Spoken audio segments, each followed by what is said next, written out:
Okay, it's Chris over at CMF. This is the first of the cylinders I'm going to be rebuilding today. It's a 2014 KTM 300. Like I said, that's a fresh replate, all nicely done. All the ports edged off nicely for saving the ring, obviously. Now, obviously, we clean everything else up. I mean, that's the cylinder head going back on. It didn't look like that when it came in. Same with the front nozzle. It's all cleaned up. And another thing I need to point out is obviously not just when you're having these cylinder replates done, but just in general, that is what your power valves are supposed to look like. I mean, that said, I go in the ultrasonic bath.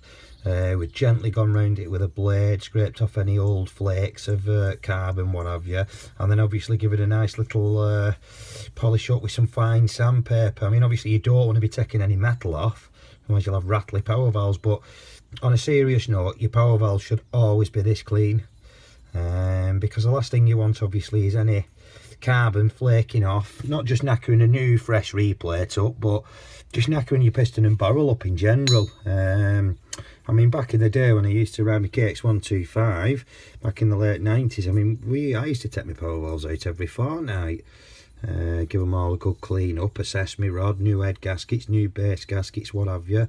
There's a new clutch every second ride, fresh oil all the time, fresh fuel all the time. Keep on top of the carburetor and the air filter. But no, that is really important, getting nice clean power valves, getting all this carbon off. But like I said, you don't want to be attacking it with a blade and putting gouges in it everywhere and scraping metal off, because like I said, you can't put it back on. And last thing you want is rattly power valves. So you get a really gentle job.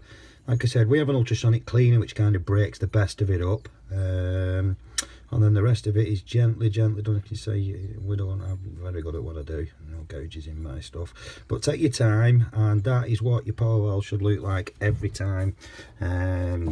Obviously we're going to get these lubed up in a minute, get everything installed. Got a bit of max tough, only a tiny little bit here and there. I mean, obviously it'll burn itself out, obviously, but while it's dry metal, and I put a little bit of lube on. But there we go, that's the KTM 300 2014. I'm going to go ahead now, everything's nice and clean, all the bolts and what have you. So it's a fresh top end.